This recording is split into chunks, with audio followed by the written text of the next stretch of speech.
మహాపరిశుద్ధుడైన మన దేవునికి నిరంతరము స్తోత్రము కలుగునుగాక. మహాగణుడైన మన తండ్రి మనందరి ద్వారా మహిమపరచబడునుగాక. ఆయన చిత్తము మన జీవితాలలో నెరవేరునుగాక. ప్రియమైన దేవుని ప్రజలారా, సత్యవాక్యము కొరకు కనిపెడుతున్న ప్రతి ఒక్కరూ ఆశీర్వదింపబడిన వారు, దీవించబడిన వారు, సత్యవాక్యములో స్థిరపరచబడిన వారు మరి ఎక్కువగా ఆయన సన్నిధికి దగ్గరవుతారు. ఆయన ద్వారా బోధనొందుతారు, వివేకమునొందుతారు. ఆయనను చేరుకునే మార్గాన్ని సుగమం చేసుకుంటారు. ఏ ఇబ్బంది లేకుండా, ఏ సమస్య లేకుండా చక్కగా ఆయనను చేరుకోగలిగే అవకాశాన్ని వారు స్వతంత్రించుకుంటారు. ఎందుకంటే జీవము గల దేవుణ్ణి ఆరాధించటం జీవించి ఉన్న వారందరి బాధ్యత. ఏమిటది? జీవము గల దేవుణ్ణి ఆరాధించటం జీవించి ఉన్న వారందరి బాధ్యత. ఎందుకు ఈ మాట మీకు మరలా ప్రతిసారి గుర్తు చేస్తున్నానంటే, జీవము గల దేవుడు అనే మాట ఎందుకు మాట్లాడాల్సి వస్తుందంటే, మీలో ప్రతి వానికి ఊపిరిని జీవమును దయచేయువాడు ఆయనే. మరి నాకు జీవం ఇచ్చిన వాడిని నేను ఆరాధించడం నా బాధ్యత. నాకు జీవం దయచేస్తున్న వానిని నేను కీర్తించటం నా బాధ్యత. ఆయన సన్నిధిలో కనబడటం నా బాధ్యత. ఆయన ద్వారా నేను ఎన్నో మేలులు పొందుకుంటున్నాను, ఎన్నో ఆశీర్వాదాలు పొందుకుంటున్నాను. నేను పొందుకుంటున్న మేలులను బట్టి, నేను పొందుకుంటున్న ఆశీర్వాదాలను బట్టి, ఆయన నాకు దయచేస్తున్న ప్రతి విధమైన కృపను బట్టి అతిశయిస్తున్నాను. ఆయన సన్నిధిలో కనబడడం అది నా బాధ్యత. నేను చేతులెత్తి ఆయనను స్తుతించుట అది నా బాధ్యత. నేను మోకరించి ప్రార్థించి ఆయన గణపరచడం అది నా బాధ్యత. ఆయన నన్ను ఏమీ అడగలేదు. నా జీవితాన్ని అడిగారు, నా శరీరాన్ని అడిగారు, నన్ను స్తుతించమని కోరుకున్నారు, ప్రార్థించమని కోరుకున్నారు, ఆయన పని చేయమని కోరుకున్నారు. అంతే. ఆయన నా కోసం చాలా చేస్తున్నారు. ఆయన నీ కోసం కూడా చాలా చేస్తున్నారు. ఆయన మన కోసం ఎన్నో చేస్తూ మనల్ని మాత్రం చాలా చిన్న బాధ్యతల్లో నిమగ్నం చేశారు. ఆ చిన్న బాధ్యతలు కూడా నేను మర్చిపోతే కృతజ్ఞత కలిగిన వాళ్ళ లిస్టులో నుండి నా పేరు తీసివేయబడి కృతజ్ఞుల లిస్టులో వేయబడుతుంది. వన్స్ నేను కృతజ్ఞుల లిస్టులో వేయబడితే దేవుని నుండి నాకు వచ్చే సమాధానం ఇంకెప్పటికీ రాదు. లింక్ దిగిపోతుంది అనమాట. ఎప్పుడైతే నా లింక్ దిగిపోతుందో నేను బ్రతికున్న శవం లాంటి వాడనైపోతాను అనే సత్యాన్ని ప్రతి విశ్వాసి తెలుసుకోవాలి. జీవించుచున్నావన్న పేరు మాత్రం ఉన్నది కానీ నీవెవరు అన్నాడు? ఎవరన్నాడు? మృతుడవే అన్నాడు. అంత తెగించి దేవుడు మాట్లాడంటే ఎందుకు మాట్లాడి ఉంటాడు అలాగా? ఆక్సిజన్ పెట్టినప్పుడు డాక్టర్లు చెప్తారు, ఆక్సిజన్ అయిపోయినా ప్రమాదమే, జాగ్రత్తగా చూసుకోవాలి. సిలిండర్లో గ్యాస్ అంటే ఆక్సిజన్ ఉందో లేదో జాగ్రత్తగా చూసుకోవాలి. అలాగే ఆ క్యాప్ తీసేసిన ప్రమాదమే. ఎందుకంటే అతను స్వతహాగా గాలి పీల్చుకోగలిగే పరిస్థితిలో లేడు, వెంటిలేటర్ మీద ఉన్నాడు. అతనికి బయట నుంచి ఆక్సిజన్ అందించాల్సిన అవసరం ఉంది. అంటే కృత్రిమంగా, స్వతహాగా జరిగే ప్రక్రియ ఆగిపోయింది కాబట్టి కృత్రిమంగా ఆ ప్రక్రియ జరిగించాలి. లేదు అది కట్ అయిపోయింది అంటే ఇమ్మీడియట్గా చచ్చిపోతాడు. అతనే కాదు, ఇప్పుడు మీకు ఆక్సిజన్ కట్ అయినా మీరు చచ్చిపోతారు, నేను చచ్చిపోతాను, మనందరం చచ్చిపోతాం. అన్నం తినకుండా అయినా 2-3 రోజులు ఉండగలమేమో కానీ గాలి పీల్చకుండా ఉండలేం. నీరు తాగకుండా 2-3 రోజులు ఉండగలమేమో కానీ గాలి పీల్చకుండా 2-3 నిమిషాలు కూడా ఉండలేం. అంటే ఈ కనెక్షన్ కట్ అయిపోయింది, మన ముక్కులోనికి వెళ్ళే గాలి కనెక్షన్ కట్ అయిపోయింది అంటే మనం చచ్చిపోతాం. భక్తుడు ఏం ఆలోచిస్తున్నాడంటే, నేను నా తండ్రితో సమాధానం కలిగి ఉండాలి, నా తండ్రితో సహవాసం కలిగి ఉండాలి.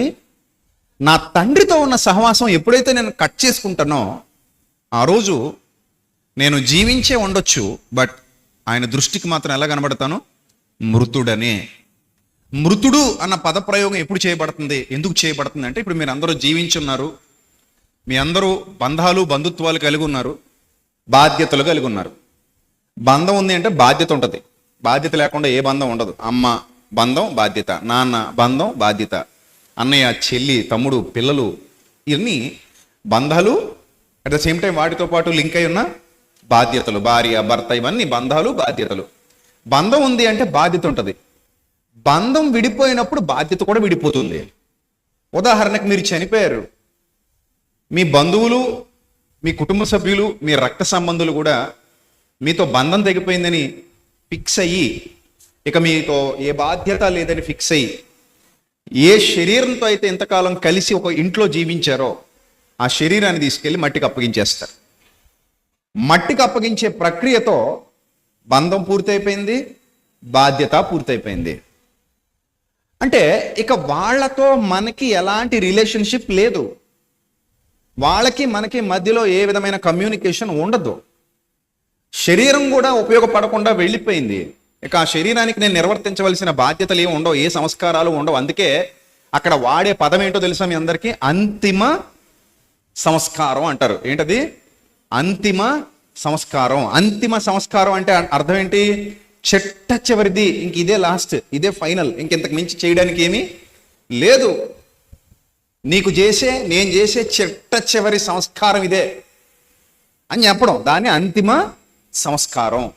సో అంతిమ సంస్కారం నిర్వహించేసిన తర్వాత బాధ్యతలు లేవు. మరి ఇప్పుడు మీరు అందరూ జీవించి ఉన్నారు కదా, ఇప్పుడు బాధ్యతలు లేవంటే కుదురుతుందా? కుదురుతుందా? మనిషిలో జీవం ఉన్నంత వరకు బంధాల మధ్య ఏముంటాయి? బాధ్యతలు ఉంటాయి. అలాగే విశ్వాసి శరీరంలో ఆత్మ నిలిచి ఉన్నంత వరకు దేవునితో సహవాసం ఉండి తీరాల్సిందే. అది ఎప్పుడు నువ్వు కట్ చేసుకుంటావో ఆ క్షణమే ఈ మాట నీ జీవితంలో వర్తిస్తుంది. ఏంటది? జీవించుచున్నావన్న పేరు మాత్రం ఉన్నది కానీ నీవెవరు?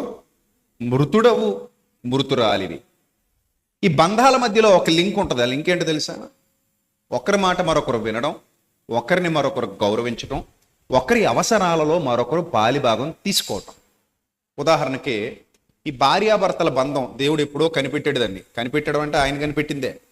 ఆయన కనిపెట్టే సమాజానికి పని పెట్టాడు.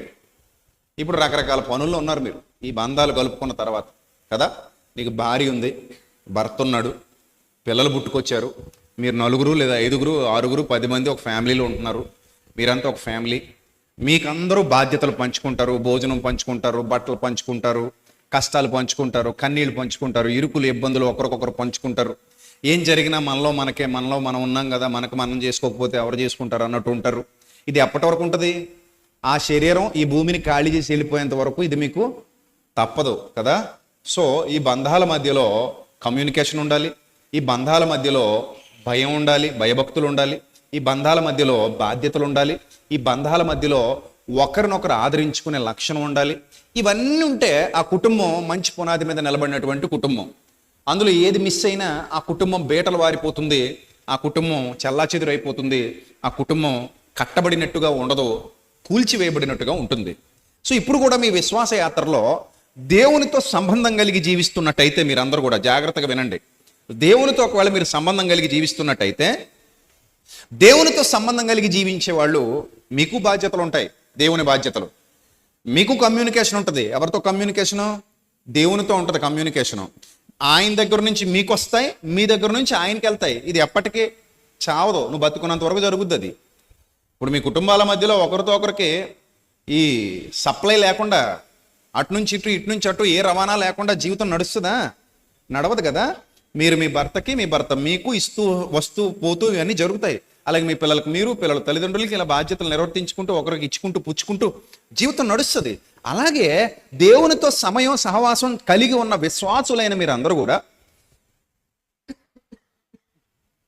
ఈ లోకాన్ని మీరు విడిచిపెట్టి వెళ్ళేంత వరకు, అప్పటి వరకు ఈ లోకాన్ని విడిచిపెట్టి వెళ్ళేంత వరకు ఆయన బాధ్యతలు మీకు, మీ బాధ్యతలు ఆయనకి. చెప్పండి అన్నమాట. ఆయన బాధ్యతలు నాకు, నా తర్వాత చెప్పండి. ఆయన బాధ్యతలు నాకు, నా బాధ్యతలు ఆయనకి. ఈ ప్రక్రియ చెప్పండి, ఈ ప్రక్రియ నా చావు వరకు, నేను ఈ లోకాన్ని విడిచిపెట్టి వెళ్ళేంత వరకు కొనసాగుతూ ఉంటుంది. విశ్వాసి హృదయంలో ముద్రించుకోవాల్సినటువంటి బలమైన సందేశం ఇది. ఒక విశ్వాసి తన హృదయంలో ముద్రించుకోవాల్సినటువంటి బలమైన సందేశం. మర్చిపోకండి తమ్ముళ్ళు, చెల్లెములు, అక్కలు, అన్నలు, ఎవ్వరు మర్చిపోకండి. నేను బ్రతుకున్నంత వరకు ఆయన బాధ్యత నేను, నా బాధ్యత ఆయన తీసుకుంటూనే ఉంటాను. దాట్ ఈస్ ద గ్రేట్, ఏమంటారు దాన్ని, ఏమంటారు, అదొక అద్భుతమైన అనుబంధం. అర్థమవుతుందా? అదొక బలమైన బాధ్యత, గ్రేట్ రెస్పాన్సిబిలిటీ. అది ఒక అద్భుతమైన బలమైన బంధం, బాధ్యత. సో అలాంటి బాధ్యత తీసుకున్న వారిగా, అలాంటి బంధం కలిగి ఉన్నవారుగా మనం చావు వరకు నిలబడాలి. అదే great relationship. That is the great relationship. అది అద్భుతమైన బంధం. ఇప్పుడు నేను మీ భర్త మీతో, మనం భార్యాభర్తలమే, కానీ నేను ఎక్కడ ఉంటానో నీకు తెలీదు, నువ్వు ఎక్కడ ఉంటావో నాకు తెలీదు. ఎక్కడో చోట ఈ భూమి మీద నువ్వు ఉంటావు, నేను ఉంటాను, కానీ మన ఇద్దరం ఎవరు? భార్యాభర్తలమే అన్నాడు అనుకోండి. ఎవడైనా దాన్ని భార్యాభర్తల బంధం అని అంటాడా? అండు. అసలు నువ్వు అది ఆ మాత్రం దానికి పెద్ద హడావిడి చేసి, పెంట చేసి, అందరిని పిలిచి తాళిగట్టి ప్రమాణాలు చేసి ఎంత ఎంత అవసరం? ఎందుకు అవసరం? అది లేదు కదా. మీ ఇంట్లో నువ్వుండు, మా ఇంట్లో నేనుంటా, నీ బతుకు నీది, నా బతుకు నాది, కానీ మన ఇద్దరం భార్యాభర్తలం. పిల్లలు అక్కడికి వస్తుంటారు, ఇక్కడికి వస్తుంటారు, నువ్వు చూసుకో, నేను చూసుకుంటుంటాను, వాళ్ళు నీ పిల్లలు, నా పిల్లలు, మన పిల్లలు, కానీ నువ్వు నేను చూసుకోం, నువ్వు నేను కలుసుకోం, నువ్వు నేను మాట్లాడుకోం, నువ్వు నేను ఒక చోట ఉండవు, నీకు నాకు ఏ సంబంధాలు ఉండవు, నీ పని నీదే, నా పని నాదే, నీ సంపాదన నీదే, నా సంపాదన నాదే, నీ కష్టం నీదే, నా కష్టం నాదే, నీ సుఖం నీదే, నా సుఖం నాదే. ఏ అవడండీడు భర్త ఎలా అవుతాడు? ఎవరేమే భార్య ఎలా అవుతుంది? అవరు కదా. కామాత్రం దానికి మీ ఇద్దరు ఎందుకు ఏకమయ్యారు? ఎందుకు మీరు ఒకరితో ఒకరు ప్రమాణాలు చేసుకున్నారు? ఎందుకు ఎంత హడావిడి చేశారు? భోజనాలకి డబ్బులు వేస్ట్, వచ్చిన బంధువులు టైం వేస్ట్, పెళ్ళి పేరంటం ఇవన్నీ వేస్ట్ కదా. సో మీకు అలాంటి రిలేషన్షిప్ ఉందా? ఉంటే హ్యాపీగా ఉంటారు. మీరు ఉంటారా? ఉంటారా? అసలు ఉండరు. చాలా చిరాకుగా ఉంటుంది. అదేం రిలేషన్షిప్? అదేం బంధం? అదేం బాధ్యత? అదేం బంధం? నువ్వు ఎక్కడో ఉంటావు, నేను ఎక్కడో ఉంటాను, నీకు నాకు సంబంధం లేదు, కానీ నువ్వు నేను ఎవరు? అదేం బాగుంది? అది బాగాలేదు అది అసలు. అందుకే అక్కడ రిలేషన్ లేదని అర్థం. అక్కడ ఏ రిలేషన్ లేదు, నీకు నువ్వే, అంతే. నువ్వే ఒంటరి పోరాటం చేస్తున్నావు. సో ఇప్పుడు దేవుడితో ఎలాంటి బంధాన్ని ఊహించుకోండి కాసేపు. మీరు మిమ్మల్ని అడుగుతున్నా, దేవునితో నీ బంధం ఎలాంటిదైతే ఇంతకంటే చండాలంగా ఇంకేమైనా ఉంటుందమ్మా? ఉండదు కదా. సో దేవునితో నీ బంధం ఎలాంటిది కాదు. దేవునితో నీ బంధం ఎంత గొప్పదంటే, ఆయన నిరంతరం నీకు చేరువుగా ఉన్నాడు, నీలో ఉన్నాడు. నువ్వు నిరంతరం ఆయనకు చేరువుగా ఉన్నావు, ఆయనలో ఉన్నావు. అందుకే యేసుప్రభు వారు అన్నారు, ఫలించే ద్రాక్షావల్లి గురించి చెబుతూ, నా యందు మీరును, మీ యందు నా మాటలును నిలిచి ఉండాలంట. ఎలాగ ఉండాలి? నా యందు మీరును, యోహాను సువార్త 15వ అధ్యాయంలో రాయబడినటువంటి మాట. నా యందు మీరును, మీ యందు నా మాటలను నిలిచి ఉండిన ఎడల మీకు ఏది ఇష్టమో అడగండి. నా యందు మీరు, మీ యందు నేను ఉండాలి. అప్పుడు ఇంకో మాట అంటాడు 15:4లో, నా యందు నిలిచి ఉండండి, మీ యందు నేను నిలిచి ఉంటాను. సూపర్ కదా అది. ఏమంటున్నాడు యోహాను సువార్త 15:4లో?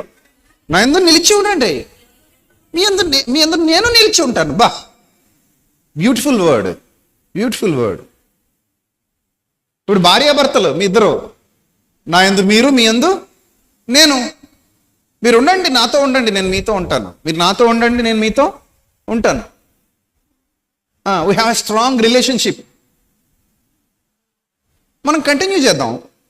పిల్లల్ని కందాం, పెంచుకుందాం, బాధ్యతలు చూసుకుందాం, చచ్చిపోయేంత వరకు, ముసలయ్యేంత వరకు. నాకు నువ్వు, నీకు నేను, ఒకరికొకరు అనురాగం, ఆప్యాయత పంచుకుందాం. కలిసి కష్టమైన సుఖమైన పంచుకుందాం. చావు వరకు మన బంధాన్ని చక్కగా కాపాడుకుందాం. That is great relationship, right? So ఇక్కడ యేసుప్రభు వారు చెప్తున్నది అదేగా. యోహాను సువార్త 15:4లో సంఘానికి ఆయనేగా మరి శిరస్సు. పురుషుడు అంటే సంఘం అనే స్త్రీకి యజమాని, సర్వోన్నతుడు. ఈ బంధాన్ని గురించి ఎఫెసు పత్రికలో కూడా పౌలు భక్తుడు కనెక్ట్ చేసి మాట్లాడాడు. మీకు తెలుసా సంగతి? ప్రతి పెళ్లిలో మానకుండా చదివే రెఫరెన్స్లు కదా అది, అవునా? చదవండి ఇప్పుడు యోహాను సువార్త 15:4 ఏమనుంది అక్కడ? నా యందు ఉండండి. ఆయన అంటున్నాడు, అదే అంటున్నాడు, మిమ్మల్ని అందరినీ అదే అడుగుతుంది. నా యందు నిలిచి ఉండండి, నా యందు నిలిచి ఉండండి, ఎక్కడికి పోకండి, అటు ఇటు తిరక్కండి, మధ్యలో కట్ అయిపోకండి. నా యందు నిలిచి ఉండండి, మీ యందు నేనును నిలిచి ఉంటాను.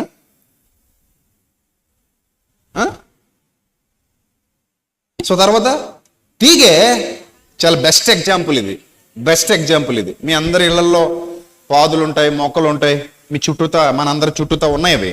మీరు ఇంటికి వెళ్ళగానే అది మల్లెపాదు కావచ్చు, బీరపాదు కావచ్చు, ద్రాక్షపాదు కావచ్చు, ఏదైనా కావచ్చు, తీగ కట్ చేసి పక్కన పెట్టండి, లేదా కొమ్మ కట్ చేసి పక్కన పెట్టండి, ఆకు కట్ చేసి పక్కన పెట్టండి. ఏమవుతుంది? రేపు చూసేసరికి అది ఏమై ఉంటుంది? ఎండిపోయి ఉంటుంది. ఎందుకు? దానికి వచ్చేవన్నీ ఆగిపోయినాయి. అదే కదా చెప్తున్నాడు అక్కడ. తీగే ద్రాక్షావల్లిలో నిలిచి ఉంటేనే గాని ఏమండి, స్టార్ట్ చేయడం చాలా ఈజీ, నిలబడడం చాలా కష్టం. చాలా మంది సేవకులు పడిపోయిన వాళ్ళు ఉన్నారు, చాలా మంది విశ్వాసులు పడిపోయిన వాళ్ళు ఉన్నారు. స్టార్ట్ చేసినప్పుడు మాత్రం చాలా ఆర్భాటంగా స్టార్ట్ చేస్తారు, ముగింపు మాత్రం చాలా చండాలంగా ఉంటుంది. అందుకే కార్యారంభము కంటే కార్యాంతం మేలు అన్నారు, చూసారా? అందుకే చూడండి, సామెత చెప్తారు, పెళ్ళినాటి మాటలట ఎప్పుడు ఉన్నామంట? విడాకుల నాడు ఉండమంట. నిజమే మరి. అది పెళ్ళిళ్ళు చూడండి ఎలా చేస్తారో, గ్రాండ్గా. తక్కువ అంటే 1,00,000 వేసిపోవాలి, ఎంత చిన్నోడైనా సరే. 1,00,000 ఎందుకురా అని అంటే అంతే మరి. అది ఇప్పుడు పెళ్ళికి ఎంత ఖర్చు అవుద్ది మీరు చెప్పండి, మీకున్న ఇన్ఫర్మేషన్. పెళ్ళికి ఎంత ఖర్చు అవుద్ది చెప్పు? ఎంత? అదిగో 4 లక్షలు అవుద్దటే, నేను 6 లక్షలు అవుద్దా? 100 రూపాయలతో చేస్తాను పెళ్ళి, ఒప్పుకుంటావు నువ్వు? పెళ్ళికి 6 లక్షలు అవుద్ది అంటున్నాడు మహానుభావుడు. అంటే నీ తోకంత పొడవు ఉందన్నమాట, అందుకని నీకు 6 లక్షలు అవుద్ది. ఒకడు గొర్రెలా మొండి తోక ఉంటుంది, ఆడికి 1,00,000 అవుద్ది. ఇంకోటికి అసలు తోకే ఉండదు, మరి ఆడికి ఏమవుద్ది చెప్పండి? తోకలేనివాడికి ఎంత అవుద్ది చెప్పండి పెళ్ళికి? ఏమవుతుంది మరి? 100 రూపాయలతో పెళ్లి చేస్తాను నేను, ఒప్పుకుంటారు ఒప్పుకోరా? చేయగలమా? చేయలేమా? హ్యాపీగా చేయొచ్చు. 100 రూపాయలతో పెళ్ళి ఎట్టా చేస్తారని అడిగారు అనుకోండి, ఏముంది? 100 రూపాయలు పట్టుకెళ్తాం. ఎవడొక్కడిని బ్రతిమలాడి సెంటర్లో మల్లెపూలో ఏవో అమ్ముతాడు కదా అని బతిమలాడి, అరే పెళ్ళిరా నాయన, ఇప్పుడేమొద్దు, సాయంత్రం 10 అయ్యాక మిగిలిపోతాయి కదా, ఇంకెవడ కొండ నీ దగ్గర, ఇప్పుడేమో నీ ఇష్టం వచ్చిన రేట్ అమ్ముకో, సాయంత్రం 10-11 అయిపోయాక మిగిలిపోతాయి కదా, అందులో 2 దండలు మాకు పడాయి. ఎంత ఇస్తారేటి? 100 ఇస్తాం, అయిపోయింది పెళ్ళి, అంతే. ప్రమాణాలకు ఏం ఇబ్బంది లేదు, కట్టుబాట్లు ఎలా ఉంటాయి, అయిపోయింది పెళ్ళి. 100 రూపాయలు పెళ్ళి. దీన్ని ఇంకొంచెం రేటు పెంచాలంటే 500 కూడా చేసుకోవచ్చు, ఇంకా పెంచాలంటే 1000కి చేసుకోవచ్చు, ఇంకా పెంచాలంటే నువ్వు 6 అంటున్నావు, 66 కూడా సరిపోవు, అంతే కదా? నువ్వు ఖర్చు పెట్టడానికి సిద్ధపడితే 100 కోట్లతో పెళ్లి చేసుకోవచ్చు, 1000 కోట్లతో కూడా పెళ్లి చేసుకోవచ్చు. ఇక్కడ ఇంపార్టెంట్ పెళ్లి ఎంత గ్రాండ్గా చేసామని కాదు, ఆ పెళ్లి చేసుకున్న వాళ్ళు ఇద్దరు ఎంత గ్రాండ్గా బతుకుతున్నారు అనేది ఇంపార్టెంట్. అది లేదు ఇప్పుడు సమాజంలో. పెళ్లి మాత్రం కోట్లు, లక్షలు, వేలు తగలేసేయాలి, అందరూ వచ్చేయాలి, అబ్బా ఏం చేసాడండి అనిపించుకోవాలి. ఆ తర్వాత కాపురం ఎంత దరిద్రంగా చేస్తున్నారో చూడండి. పెళ్ళి అందం కాదు, కాపురం అందం. పెళ్లి ముఖ్యం కాదు, కాపురం ముఖ్యం. కాపురాలు మాత్రం చాలా చండాలంగా తగలడుతున్నాయి, పెళ్ళిళ్ళు మాత్రం అబ్బా ఏం వెడ్డింగులు, ఏమి షూట్లు, ఏం హడావుళ్ళు మామూలుగా లేవు సమాజంలో కదా. సో ఇది కాదు ఇంపార్టెంట్, నిలిచి ఉండడం ఇంపార్టెంట్, కాపురం ఇంపార్టెంట్, కలిసి బతకడం ఇంపార్టెంట్. సో నేను దేవుడిని నమ్మేసుకున్నానండి, నమ్మేసుకుని మొదలెట్టేసానండి, గట్టిగా మొదలెట్టాను పని, పరుగు స్పీడ్గా మొదలుపెట్టి కార్యారంభము కంటే కార్యాంతము మేలు. ఒక అతను అంటాడు కదా, నేను అసలు ట్రైనింగ్ తీసుకోలేదండి, బైబిల్ ఎప్పుడు చదవలేదండి, ఏమీ చదవలేదండి, పాస్టర్ని అయిపోయినాడు దేవుడు కృప వల్ల అన్నాడు ఒక అతను. నేను ఆశ్చర్యపోయాను.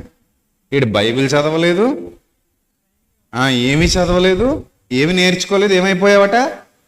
పాస్టర్ అయిపోయావు. నేను అంటున్నప్పుడు నేను అసలు స్కూల్కి వెళ్ళలేదండి, కాలేజీకి వెళ్ళలేదు, అసలు ఎంబీబీఎస్ అంటే ఏంటో కూడా తెలీదు.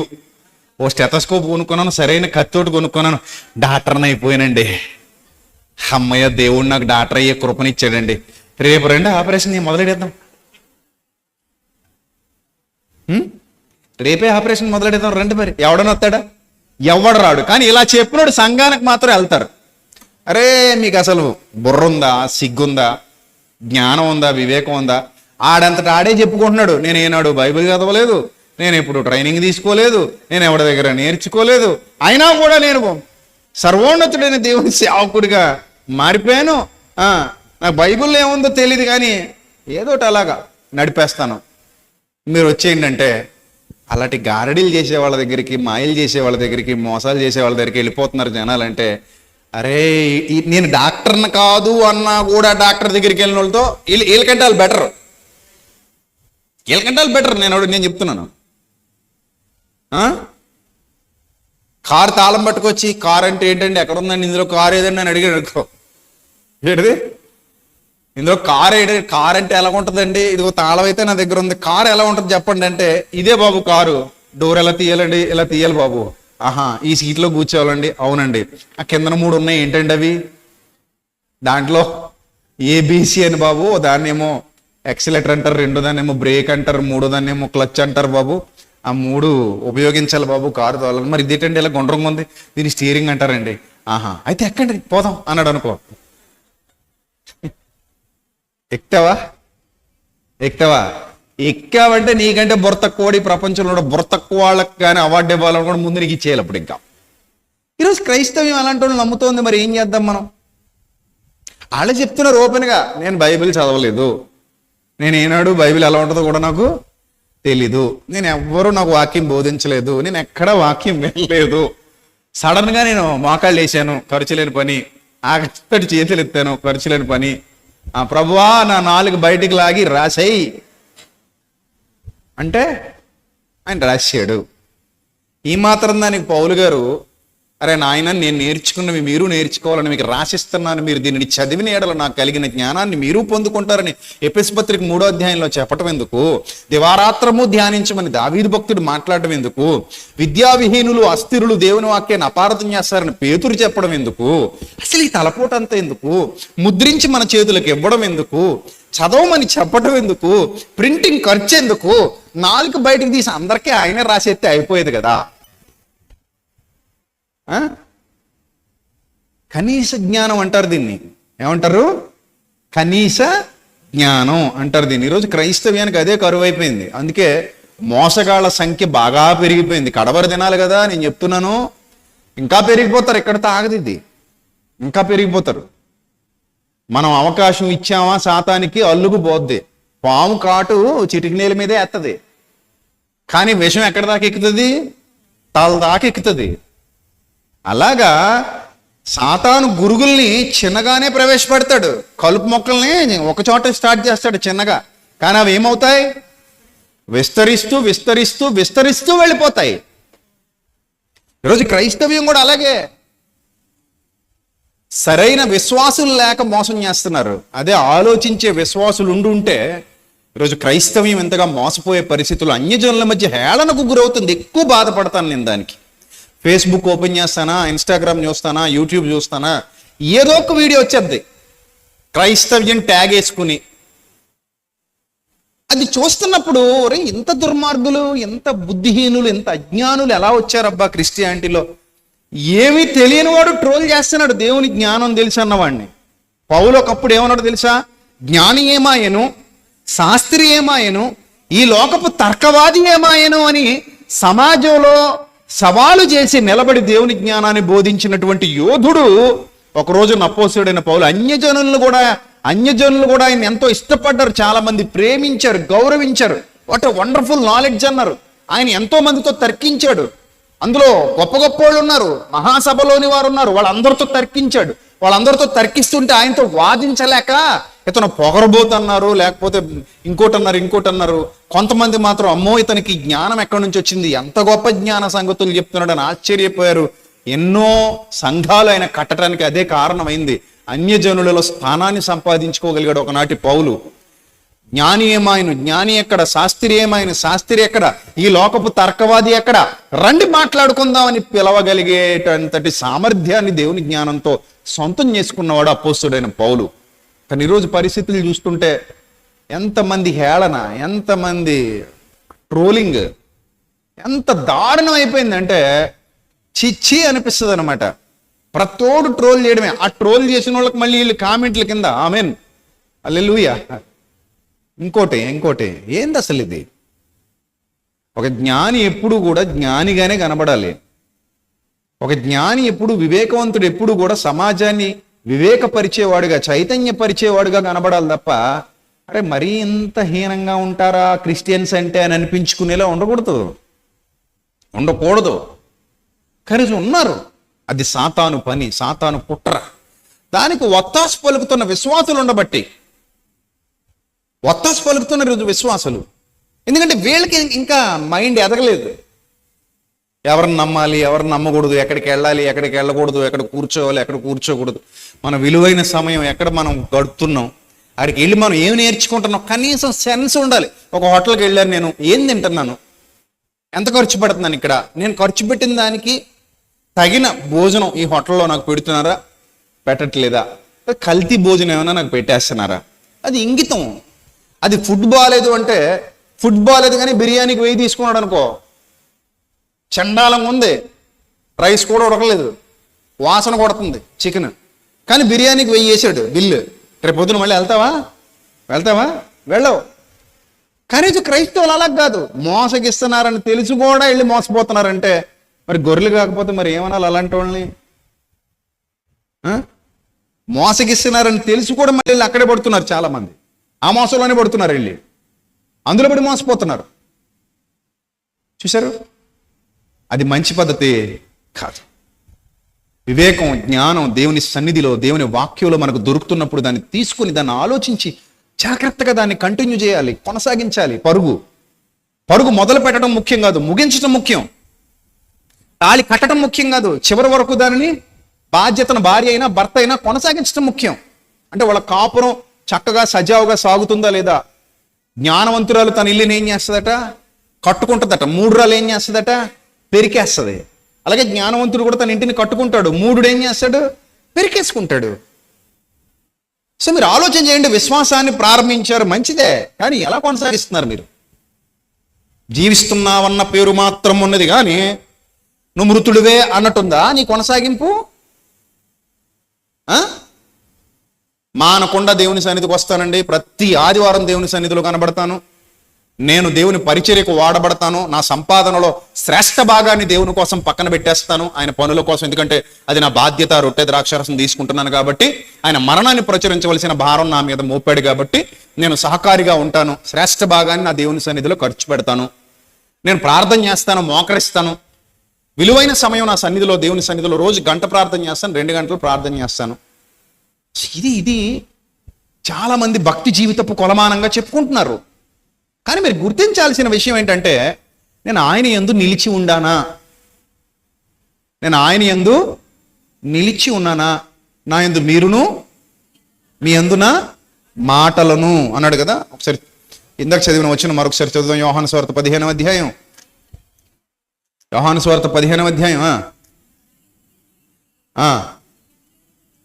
మీ యందు నేనును నిలిచి ఉంటాను, తీగే ద్రాక్షావల్లిలో నిలిచి ఉంటేనే గాని తనంతట తాను ఎట్టి పరిస్థితుల్లో ఫలించలేదు. ఇంపాసిబుల్. ఇక అదే చెప్పాను, జస్ట్ అలా కట్ చేసి పక్కన పెట్టండి, 2 రోజులు ఎండిపోద్ది. అంత దాకెందుకు? మన శరీరానికి కూడా అదే ధర్మం, మన శరీరానికి ఉన్న ధర్మం కూడా అదే. ఏదైనా కట్ అయింది అనుకోండి, ఇమ్మీడియట్గా హాస్పిటల్కి తీసుకెళ్ళిపోవాలి. అందులోనే సెల్స్ చచ్చిపోకముందే. సెల్స్ చచ్చిపోయినాయి అంటే తర్వాత అతికించిన కుట్లేసిన పని అవదు. వేలు కట్ అయిపోయింది అనుకోండి, తొందరగా వేలు పట్టుకుని హాస్పిటల్కి వెళ్ళిపోవాలి, అతికిస్తారు. కొన్ని రోజుల్లో మళ్ళీ ఏమైపోతాయి, 2 ఏకమైపోతాయి. అర్థమైందా? కట్ చేసి పక్కన పెట్టేసామనుకోండి వేలు, ఒక్క 15 నిమిషాలు లేదా 20 నిమిషాలు లేదా అర్ధగంట. ఇంకా తర్వాత మీరు కలుపుదామన్నా కలవదు. ఎందుకు కలవదు? ఇందులో ఉన్న జీవకణాలన్నీ ఏమైపోయినాయి? చచ్చిపోయినాయి. జీవం పోయింది, జీవకణాలు చచ్చిపోయినాయి, పనికిరాదు ఇంకా అది. రక్తదానం చేయండి అన్నప్పుడు రక్తం తీసుకుని వెంటనే ఎక్కిచ్చేస్తారు, లేదా సరైన పద్ధతిలో భద్రపరుస్తారు. అలా కాకుండా రక్తం తీసేసి గాలిలో పెట్టేసి డొక్కుతో పట్టుకుని వెళ్ళిపోతానంటే కుదురుతుంది. ఏమవుద్ది? అది ఏమవుద్ది? పనిచేయదు, ఇంక పాడైపోద్ది. పద్ధతి కాదు. There is a procedure. We must follow that procedure. In the Bible also we have to do that. మనం ఖచ్చితంగా అది చేయవలసిన వారమై ఉన్నాం. దేవుని వాక్యం కూడా అదే చెప్తోంది. అది ఏం చెప్తోంది? నువ్వు నా యందు నిలిచుండు, నీవు నా యందును నీ యందు నా మాటలను నిలిచి ఉండిన ఎడలా.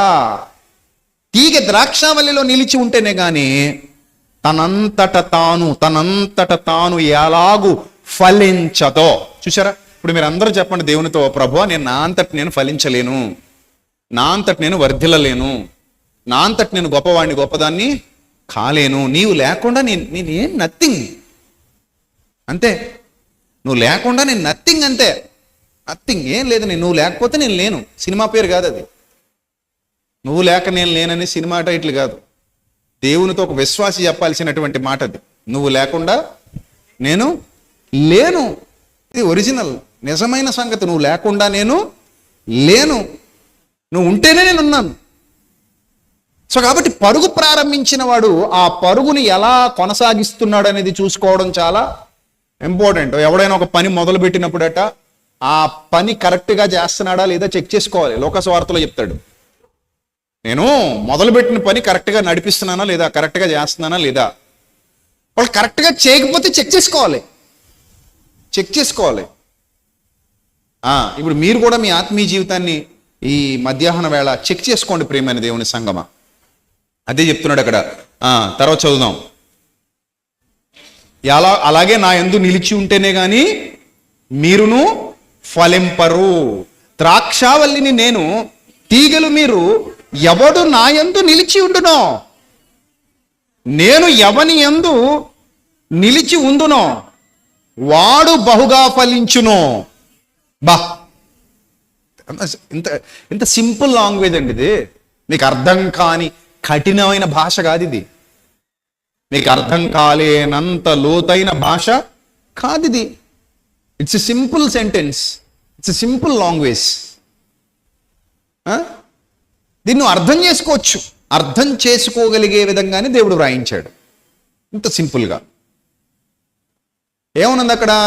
ఎవడు నా యందు నిలిచి ఉంటాడో, ఎవడు నా యందు మీరు నిలిచి ఉంటేనే గాని మీరు ఫలింపరో.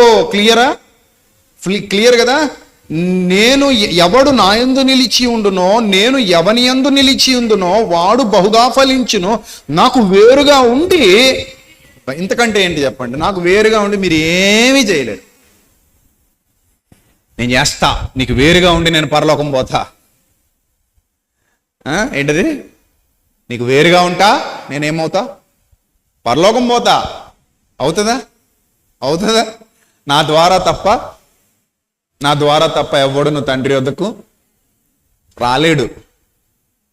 అందుకే యేసుప్రభు ఎంత ప్రేమ గలవాడంటే, మన మెదడుకి అన్ని సంగతులు అర్థం చేసుకోగలిగే కెపాసిటీ ఉండకపోవచ్చు కొన్ని సందర్భాల్లో. అందుకే అందరికీ అర్థం అవ్వాలని యేసుప్రభు చాలా చాలా చక్కటి విషయాలు చాలా సున్నితంగా, చాలా స్పష్టంగా అందరికీ అర్థమయ్యే రీతిగా ఉపమాన రీతిలో బోధించడం జరిగింది.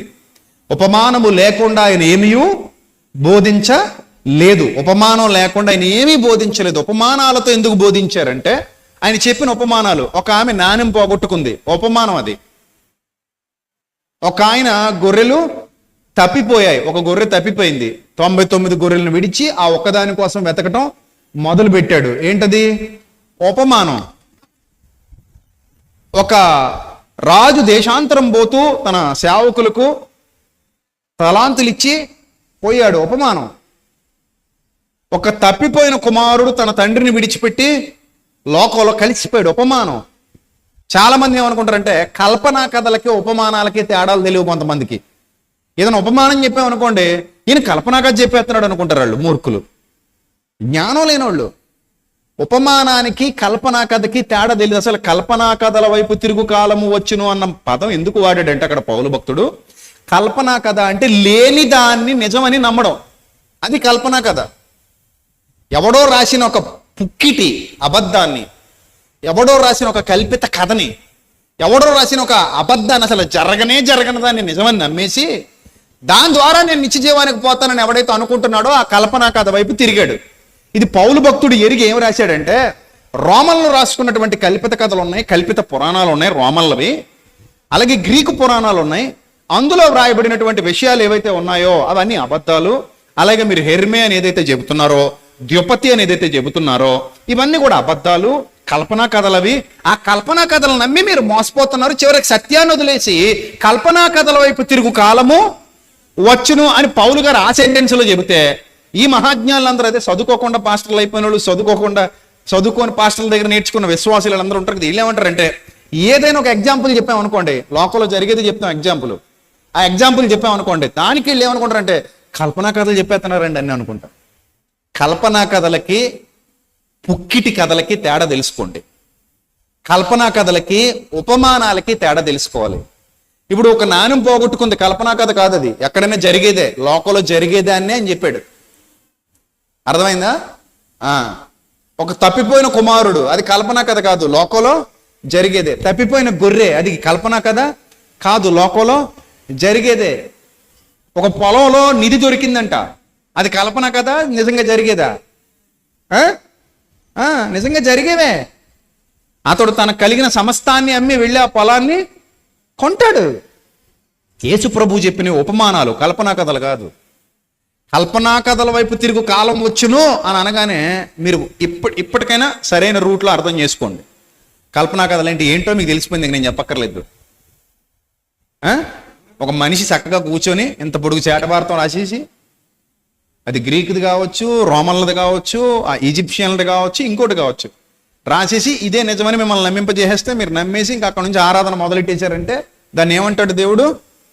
కల్పనా కథ. కల్పనా కథల వైపు తిరుగు, సత్యమునకు చెవినీయక ఎక్కడికి తిరుగు కాలం వచ్చును? కల్పనా కథల వైపు తిరుగు కాలము వచ్చును అని అర్థం చేసుకోవాలి. అంతే తప్ప ఉపమానాలు కల్పనా కథలు కావు. ఉపమానాలు లోకంలో జరిగే వాటిని అన్నిటినీ చెప్పొచ్చు, లేదా లోకంలో జరిగే వాటిని ఊహించి కూడా చెప్పొచ్చు. ఎందుకంటే అది అలా జరిగే అవకాశం ఉంది కనుక, దాని ద్వారా ప్రజలకు సత్యాన్ని వివరించే అవకాశం ఉంది కనుక యేసు ప్రభు వారు ఆ రూట్ ఎంచుకున్నారు. ఒక అద్భుతమైన ఉదాహరణ తీసుకుంటారు, దాని ఆత్మీయ జీవితానికి అర్థం వచ్చే విధంగా కనెక్ట్ చేస్తారు, చక్కగా చెబుతారు, దాన్ని ఇంక మీరు ఎప్పటికీ మర్చిపోలేరు. అంత చక్కటి బోధ యేసుక్రీస్తు ప్రభు చేశారు. ఆయన చెప్పే విధానం అలాంటిది, ఆయన నేర్పించే విధానం అలాంటిది. అర్థమైందా? రైట్. ఇప్పుడు అదే యేసుక్రీస్తు ప్రభు చెప్తున్నారు, నాయన మీరు నా యందు ఉంటే నేను మీకు నేర్పిస్తాను, నా యందు ఉంటే నేను మిమ్మల్ని బలపరుస్తాను, నా యందు ఉంటే మీరు బహుగా ఫలిస్తారు, నాకు వేరుగా ఉండి మీరు ఏమీ చేయలేరు. ఇది నిజం, గుర్తుపెట్టేసుకోండి. ఆయనకు వేరుగా ఉండి నేను ఎప్పటికీ ఏమీ చేయలేను.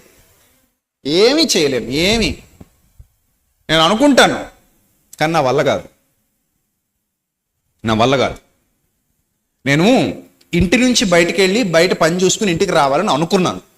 ఇలాగ అనుకున్న వాళ్ళే ఎంతమంది యాక్సిడెంట్లో మరణించారు, ఇలా అనుకున్న వాళ్ళే ఇంతమంది అవయవాలు కోల్పోయారు, ఇలా అనుకున్న వాళ్ళే ఇంతమంది హాస్పిటల్ బెడ్ల మీద ఇప్పటికీ ఉన్నారు, మళ్ళీ తిరిగి ఇంటికైతే రాలేదు, ఇంకా ట్రీట్మెంట్ జరుగుతోంది. ఇలా అనుకున్న వాళ్ళే ఎప్పటికీ ఇంటికి కాదు కదా, ఈ లోకంలోనికే రాలేదు, ఈ లోకాన్ని విడిచిపెట్టి వెళ్ళిపోయారు. అందుకే నేను తలిచేది ఆయన తలుస్తాడన్న నమ్మకం లేదు. నేను తలిచింది ఆయన కూడా తలిస్తేనే ఆ పని విజయవంతం అవుతుంది. ఏమ రైట్ ఆర్ రాంగ్? రైట్. నువ్వు అనుకున్నది ఆయన అనుకోవాలి, నువ్వు అనుకున్నదే ఆయన కూడా అనుకున్నాడు అనుకో, నీ పని ఏమవుతుంది? విజయవంతంగా పూర్తవుతుంది. నువ్వు మాత్రమే అనుకొని ఆయన అనుకోలేదు అనుకో, నువ్వు ఒక్కడవే అనుకుంటావు, నువ్వు ఒక్కదానివే అనుకుంటావు, ఆయన అనుకోలేదు కాబట్టి ఆ పని జరగదు. జరుగుతుందా? జరగదు. మొన్న కూలిపోయిన ఫ్లైట్లో ఒక ఫ్యామిలీని చూస్తే చాలా బాధేసింది. 2 పిల్లలు, భార్య భర్త లండన్ వెళ్ళిపోతున్నారు. వాళ్ళు ఇంకా శాశ్వతంగా లండన్లోనే ఉంటారు, హ్యాపీగా బ్రతుకుదాం అని చెప్పేసి వాళ్ళన్నీ ప్యాక్ చేసేసుకుని ఫ్లై అయ్యే ముందు ఒక సెల్ఫీ తీసుకుని మొత్తం అందరూ చక్కగా కుటుంబ సభ్యులందరికీ గ్రూపుల్లో పెట్టి మేము వెళ్ళిపోతున్నాం అని వాళ్ళకి సెండ్ ఆఫ్ ఇచ్చారు. కానీ ఫ్లై అయిన అతి కొద్ది సెకండ్లలోనే వాళ్ళ ఈ లోకాన్ని విడిచిపెట్టి వెళ్ళిపోయారు. అంటే తానొకటి తెలిస్తే దేవుడు మరొకటి తెలిచాడు. తానొకటి తెలిస్తే విధి అంటారు కొంతమంది, విధి నిర్ణయమాయను, బైబిల్లో కూడా ఉంది ఒక మాట. సో ఆ విధంగా మరొకటి జరిగింది, దైవ చిత్తం అది.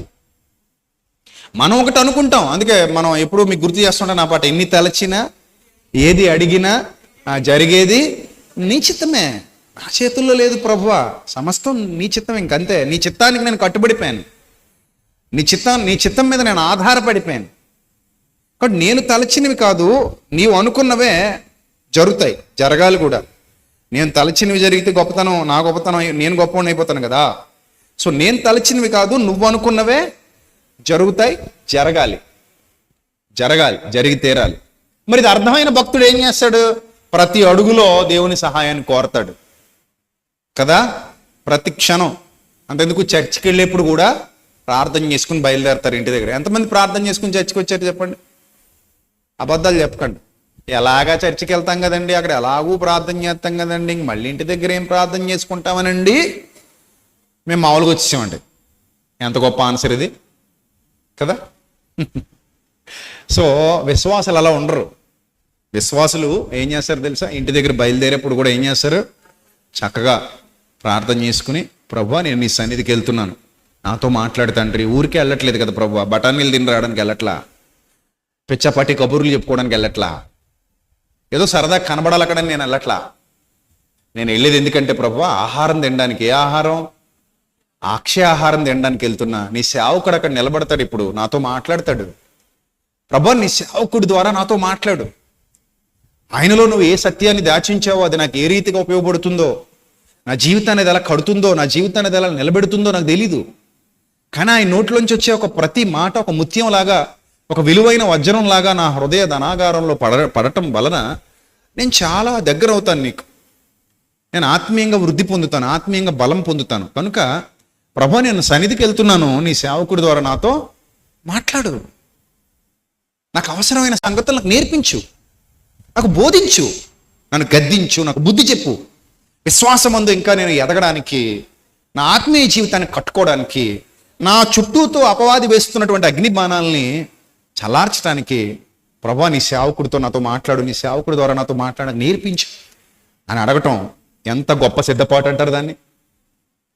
అవునా కాదా? అవునా కాదా? నేను చెప్పేది నిజమా కాదా? కదా, ఎంత గొప్ప సిద్ధపాటు అంటారు దాన్ని. ప్రభువా నేను నీ సన్నిధికి వెళ్తున్నాను, నీ సన్నిధిలో కనబడడానికి వెళ్తున్నాను, నీ సన్నిధిలో నిలబడడానికి వెళ్తున్నాను. ఊరికి వెళ్ళట్లేదు, పని లేక వెళ్ళట్లేదు, పని కట్టుకుని వెళ్తున్నాను. 4 రోజులు లోకంలో బ్రతికాను, 4 రోజులు లోకంలోనే ఉన్నాను. ఆ ఛాయ, ఆ ఎఫెక్ట్, ఆ యొక్క ప్రభావం నా మీద, నా అంతరంగం మీద పడతాయి కదా. వాటి నుండి తప్పించుకోగలిగే శక్తి నాకు కావాలి కదా తండ్రి. మరి నేను వాటిని, ఈ లోకమాలిన్యమును తప్పించుకొని, ఈ లోకమాలిన్యాన్ని ఎదిరించి భక్తి జీవితంలో గొప్పగా నిలబడినట్లు మరి నీ ఛార్జింగ్ నాకు అవసరం కదా. పెట్రోల్ లేకుండా బండి ముందుకు నడవదు కదా, పెట్రోల్ కొట్టించాలి కదా, బంక్ వెళ్ళాలి కదా, బంక్ వెళ్ళాలి, పెట్రోల్ కొట్టించాలి. పెట్రోల్ కొట్టించుకుంటే బండి ముందుకు నడవదు, మధ్య మధ్యలో పెట్రోల్ తగ్గిపోతుంటుంది, మళ్ళీ కొట్టించాలి, మళ్ళీ పోయించాలి. ఇన్ ద సేమ్ సెన్స్ ఈ లోకమాలిన్యాన్ని తప్పించుకోవాలి, లోకంలో ఉన్న చెడును తప్పించుకోవాలి. శరీరాశ, నేత్రాశ, జీవపడము అన్ని నీ మీద అగ్నిబాణాలు పడతా ఉంటాయి. వాటిని తప్పించుకోవాలంటే నేను ఎప్పటికప్పుడు ఫ్యూయల్ నింపుకోవాలి, లోపల ఫ్యూయల్ పడతా ఉండాలి. నేను నా తండ్రి సన్నిధికి వెళ్ళాలి, సన్నిధిలో కూర్చోవాలి, ఆయన మాట్లాడే ప్రతి మాట నా హృదయంలో పడాలి, నేను బలపరచబడాలి. అప్పుడు నేను రెయిన్ కోట్ వేసుకుని వర్షంలోకి వెళ్ళినట్టుగా, గొడుగేసుకుని వర్షంలోకి వెళ్ళినట్టుగా దేవుని వాక్యంతో నా హృదయాన్ని నింపుకొని నేను లోకంలోకి వెళతా. లోకం నన్నేమీ చేయలేదు, లోకం నన్నేమీ చేయలేదు. లోకం యొక్క ప్రభావం నా మీద పడనుగాక, పడతాం. అందుకే అన్నాడు, 10,000 మంది పైబడినా పదిలముగా నేనుండెదను, ప్రభుయేసు సన్నిధానమే నాకు ఆధారం. సో 10,000 మంది పైబడిన దాని అర్థం, ఆత్మీయ అర్థం ఇదే. ఎంత నీ మీద పడిపోతున్నా, ఎంత పాపుల మధ్యలో ఉన్నా, ఎంత ఘోరమైన వ్యక్తుల మధ్యలో తిరుగుతున్నా, ఎంత ఘోరమైన పరిస్థితుల మధ్యలో పోతున్నా, అవి నిన్నేమీ ప్రభావితం చేయలేవు. ఎందుకు చేయలేవు? రెయిన్ కోట్ వేసుకుని వర్షంలోకి వెళ్ళినోడు ఎందుకు తడిసిపోతాడు? తడిసిపోతాడా? అడవుడు. గొడుగు వేసుకుని వర్షంలోకి వెళ్ళినోడు ఎందుకు తడిసిపోతాడు? మాత్రం గొడుగు ఎందుకు ఇంకా? అంతేనా? వర్షాకాలం వచ్చేసింది, అందరూ ఏం చేస్తారు ఇప్పుడు? గొడుగులు కొంటారు, లేదా మూలబడేసిన గొడుగులు దుమ్ము దులిపి బయటికి తీస్తారు. ఎందుకంటే వాటి పని అవసరమైంది, వాటి పని ఏర్పడింది, వాటి అవసరం ఏర్పడింది కదా. మరి అలాగే దేవుని వాక్యంతో నీ హృదయం నింపుకుంటుంటే నువ్వు ఆయన యందు నిలిచి ఉన్నావు, ఆయన నీ యందు నిలిచి ఉన్నాడు. నువ్వు ఆయనకు వేరుగా ఉండి ఏమీ చేయలేవు. గుర్తుపెట్టుకో, కారు కూడా నడపలేవు, బైక్ కూడా నడపలేవు, ఆటో కూడా నడపలేవు, ఎక్కడికి వెళ్ళలేవు, ఏ పని చేయలేవు. ఆయనకు వేరుగా ఉండి నువ్వేమీ చేయలేవు.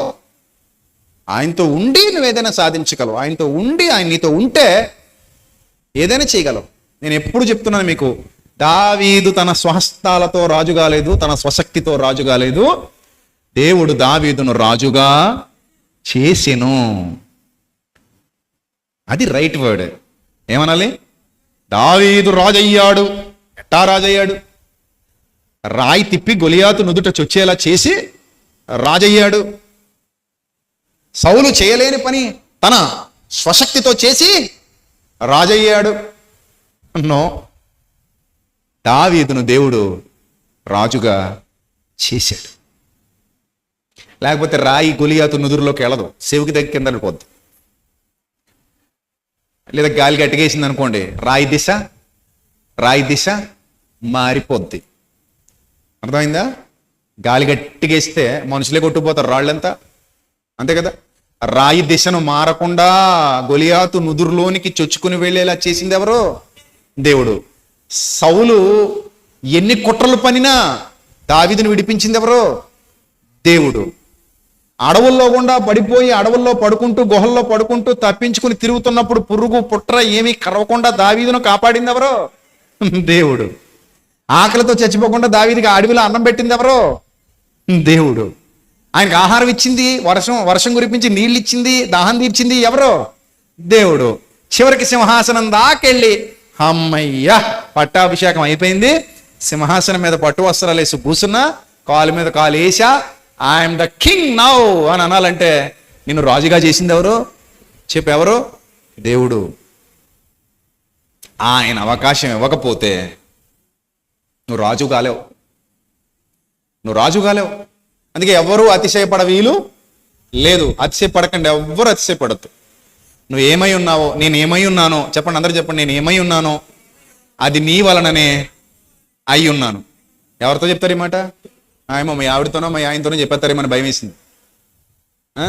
తొందరపడి పిల్లలతోనూ, భార్యతోనూ, భర్తతోనూ, తల్లిదండ్రులతోనూ తొందరపడి చెప్పేకండి నేనేమై ఉన్నాను, అది నీ కృప వలననే అయి ఉన్నాను, నీ దయ వలననే అయి ఉన్నాను. అఫ్ కోర్స్ వాళ్ళు నీ జీవితంలో ఉపయోగపడుతున్నా కూడా నీకు కనిపించకుండా నీ వెనకున్నది ఎవరు? దేవుడే. ఇది నిజం.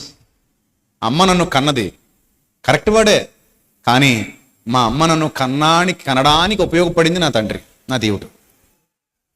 అర్థమైందా? అమ్మ నన్నే కన్నది, నిజం. మా అమ్మే నన్ను కన్నది, మా అమ్మాయి ప్రసవ వేదన అనుభవించింది, మా అమ్మాయి నన్ను భరించింది, మా అమ్మాయి నాకు పాలు ఇచ్చి పెంచింది. అన్ని మంచి మాటలే, ఇందులో తప్పేమీ లేదు. కానీ ఆ అమ్మకు పాలు వచ్చేలా చేసింది నా తండ్రి. శరీరంలో ఆ ధర్మాన్ని పెట్టింది పరలోకపు తండ్రి దేవుడు. అమ్మ కడుపులో నాకు నిర్మాణం చేసింది పరలోకపు తండ్రి. అసలు అమ్మ కడుపులో గర్భసంచి పెట్టింది పరలోకపు తండ్రి. ఆ గర్భసంచిలో కనగలిగే సామర్థ్యాన్ని పెట్టింది పరలోకపు తండ్రి. పరలోకపు తండ్రి లేకుండా మా అమ్మ నన్ను కనలేదు. అమ్మ నన్ను కన్నది, అమ్మ మీద నాకు కృతజ్ఞత ఉన్నది, కరెక్ట్. బట్ అమ్మ ఒక్కతే, ఆ తర్వాత దేవుడు కనబడ్డు అంటే అది తప్పు. అందుకే నేను అమ్మను గౌరవిస్తాను, దేవుణ్ణి కూడా గౌరవిస్తాను. అర్థమైందా? ఇప్పుడు కొంతమంది పిచ్చి ప్రశ్న అడుగుతుంటారు, మొదలు ఈ మధ్య మొదలెట్టారు. ఆ పిచ్చి ప్రశ్న ఏంటంటే, తల్లిని మించి దైవం ఉన్నదా అంటాడు. ఏంటది? తల్లిని మించి దైవం ఉన్నదా? తల్లే మాకు దైవం, తల్లి తర్వాతే ఎవడైనా అంటాడు. చాలా మూర్ఖపు వాదన ఇది, చాలా మూర్ఖపు వాదన. తల్లి గొప్పదే కాదని ఎవరన్నారు, కానీ తల్లిని మించి ఎవరైనా ఉన్నారంటే తల్లిని అడిగితే తల్లి చెప్తుంది, అమ్మా నిన్ను మించి ఎవరైనా ఉన్నారమ్మా అంటే వాళ్ళ అమ్మ అంటది, ఎందుకు లేరమ్మా, మా అమ్మ ఉంది కదా అంటది. అప్పుడు అమ్మమ్మ దగ్గరికి వెళ్ళి, అమ్మమ్మ నిన్ను మించి ఎవరైనా ఉన్నారా? మా అమ్మ ఉంది, మా మొత్తమామ. ఇప్పుడు ఆ మొత్తమామ దగ్గర కూడా వెళ్ళి, మా అమ్మ నిన్ను మించి ఎవరైనా ఉన్నారా? ఎందుకు లేరురా, మా అమ్మలకు మా అమ్మ ఒక మామ ఉందిరా. ఆ మామ దగ్గరికి వెళ్తే వీళ్ళందరూ వెనక్కి వెళ్తే ఎక్కడికి వెళ్తాం మనం? ఎక్కడికి వెళ్తాం? ఒక్కడి దగ్గరికి వెళ్తాం. ఆ ఒక్కడే సర్వోన్నతుడైన దేవుడు. ఈ మాత్రం దానికి అంత పెంట అవసరమా? తల్లి గొప్పదే. తల్లిని నా కోసం సృష్టించిన నా తండ్రి, పరలోకపు తండ్రి గొప్పవాడే. నా తల్లిని పెళ్లి చేసుకుని నన్ను పోషిస్తున్న నా ఈ లోకపు తండ్రి గొప్పవాడే. నాకు తల్లి ముఖ్యమే, తండ్రి ముఖ్యమే, దేవుడు ముఖ్యమే. దీంట్లో అది విడగొట్టి, ఇది విడగొట్టి, ఇలా విడగొట్టి, అలా విడగొట్టి ఏదో పెద్ద గలాట చేసేద్దాం అనుకుంటారు ఆ పిచ్చి స్వామీజీ లాంటి వాళ్ళు. ఆయనకి తల తెలీదు, తోక తెలీదు. ఏదో పిచ్చోడు అలా రోడ్డు మీద దూరే తిరుగుతుంటాడు, నాలుగు పదులు పడేస్తే అవి బొడి తిరుగుతుంటాడు. సో అలాంటి వాళ్ళు మాట్లాడుతూ పోతుంటారు ఇలాంటి పిచ్చి మాట. సో కాబట్టి బాగా అర్థం చేసుకుంటే ఏ మనిషి కూడా నా అంతటి నేను ఏదో అయిపోయాను, నా అంతటి నేను గొప్పవాడిని అయిపోయాను, నా అంతటి నేను, ఎన్ని సహకరించకపోతే మనం ఎంత టొలవయ్యాం, ఎన్ని సహకారాలు అందాయో మనకి. ఒకటా రెండా? ఎన్ని సహకారాలు కదా. మనం రోడ్డు మీద వెళ్ళిపోతున్నాం అంటే ఎదురొచ్చేవాళ్ళు ఎంతమంది మంచోళ్ళు రావాలో మంచిగా తోలుకుంటూ, అందులో 10 మంది తాగుబోతులు ఉన్నారనుకోండి, నిమ్మకాయలు నిలిపినట్టు నిలిపేస్తారు మనం. అంతేనా కదా? ఆ ఎదురుగా వచ్చేవాళ్ళు 10 మంది తాగుబోతులు, సరైన తాగుబోతులు 10 మంది. ఒకడేమో లారీ, ఒకడేమో కారు, ఇద్దరేమో బైకులు, 4 వ్యాన్లు. ఇలాంటి వాళ్ళు 10 మంది వచ్చేస్తున్నారు అనుకోండి, నిమ్మకాయలాగే ఉంటాం ఇంక మనం, టైర్ కింద నిమ్మకాయలాగా తొక్కుంటూ పోతారు. మనం ఏం చేయగలం? ఇన్ని దాటించాడంటే మరి మన దేవుడు, మన సర్వోన్నతుడైన తండ్రి, ఆ పరలోకపు తండ్రి ఇన్ని దాటించాడంటే ఎంత గొప్ప మేలు చేశాడు నాకు భగవంతుడు, సృష్టికర్త. అవునా కదా? ఇలాంటివి ఎన్ని ఉంటాయో, అవునా? బోల్డ్ ఉంటాయి ఇలాంటివి. ఒక్కోసారి మనం ఊహించాం. మా ఇంట్లో కుక్కర్ పేలిపోయింది, కానీ ఎవరికి ఏమవ్వలే. పక్కనే ఉన్నారు కానీ ఏమవ్వలే, అవ్వదు, ఆయన కృప. ఒకసారి అదే కుక్కర్ పేలిపోయి 2 చచ్చిపోవచ్చు, 3 చచ్చిపోవచ్చు. ఇదివరకు కూడా ఒకసారి కుక్కర్ పేలిపోయి అందులో విజిల్ లేచి ఒక ఆవిడ కంట్లోంచి దూరిపోయింది, కనుపోయింది, జరగచ్చు. దేవుని కృప అంతే. ఆయన కృప, ఆయన కనికరం. అందుకే చెప్పండి, నేనేమై ఉన్నానో, దేనివల్ల అయి ఉన్నాను? దేనివల్ల? హృదయపూర్వకంగా చెప్పండి, అందరూ చెప్పాలి. నేనేమై ఉన్నానో అది నా తండ్రి నీ కృప వలనే అయి ఉన్నాను. నాకు కలిగిన సమస్తము నీ వలనే నాకు కలుగుచున్నది, కలిగి ఉన్నది. తండ్రి నీకు స్తోత్రము చెల్లించుచున్నాను. ఇది విశ్వాసకు ఉండాల్సిన లక్షణం. అర్థమైందా? ఇప్పుడు యేసుప్రభు చెప్పిన మాట రైటా రాంగా? ఏంటే, నాకు వేరుగా ఉండి మీరేమీ చేయలేరు.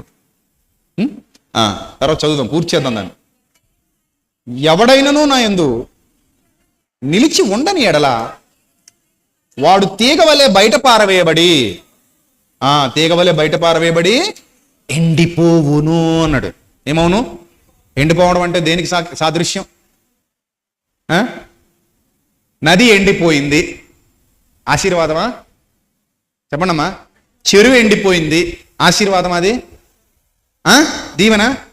చెరువు ఎండిపోతే దీవెనని ఎవడని అంటాడా? చెరువు పచ్చగా ఫుల్గా నిండిపోయి ఉంటే దీవెన అంటాడా? ఏమండి? నది ఎండిపోతే దీవెన అంటాడా? నది నిండా నీళ్లు ప్రవహిస్తుంటే దీవెన అంటాడా? ఏది దీవెన? నది నిండా నీళ్లు ప్రవహించడం దీవెన, ఆశీర్వాదం. చెరువు నిండా నీళ్లు ఉండడం దీవెన, ఆశీర్వాదం.